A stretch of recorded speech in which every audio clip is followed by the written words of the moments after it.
अचानक बस उधर से इधर रिवर्स भाग के आ गई, रॉन्ग साइड से, उधर से। पता नहीं उसको कब बोल रहा क्या हुआ क्या नहीं हुआ, नींद आ गई हुआ पता नहीं। तो हमने तो सोचा मतलब एकदम गाड़ी ऊपर आ गई तब क्या करेंगे। हम थोड़ा सा मुंह इधर किया तो गाड़ी पीछे में घुस गई। મહેસાણામાં પૂરપાટ ઝડપે દોડતી લક્ઝરી બસનો અકસ્માત થયો છે। કેળા ભરેલી ટ્રક સાથે લક્ઝરી બસની ટક્કર થઈ છે। ડિવાઈડર કૂદીને લક્ઝરી બસનો ટ્રક સાથે આ અકસ્માત મહેસાણા રાજસ્થાન હાઈવે પર આ મોટી દાઉ નજીક દુર્ઘટના ઘટી છે। અકસ્માતમાં 2 લોકોના મોત તો 13 લોકો ઇજાગ્રસ્ત થયા છે।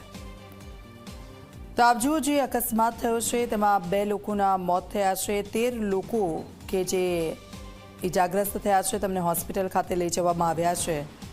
પૂર ઝડપે દોડતી લક્ઝરી કારનો ટ્રક સાથે અકસ્માત થયો છે અને આપ જુઓ અકસ્માત એટલો ભયંકર હતો કે લક્ઝરી એક સાઈડમાં ઝાડી ઝાકરામાં ઉતરી ગઈ આ બસ અને 13 જેટલા લોકો કે જે ઇજાગ્રસ્ત થયા હતા તેમને હોસ્પિટલ ખાતે લઈ જવામાં આવ્યા છે। કેળા ભરેલા ટ્રક સાથે આ લક્ઝરી બસની ટક્કર થઈ હતી અને રસ્તા વચ્ચે આપ જુઓ કેળાના કન્ટેનર જે પડેલા છે।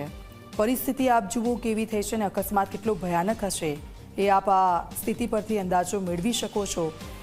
રસ્તા વચ્ચે કેળાના ભરેલા કન્ટેનર પડી રહ્યા છે અને કેળાની ટ્રક કે જે પલટી ખાઈ ગઈ હતી। રસ્તો બ્લોક થઈ ગયો તો આસપાસના લોકો ત્યાં દોડી આવ્યા હતા। તાત્કાલિક ઇજાગ્રસ્તોને હોસ્પિટલ લઈ જવામાં આવ્યા। 2 લોકોના મોત થયા છે।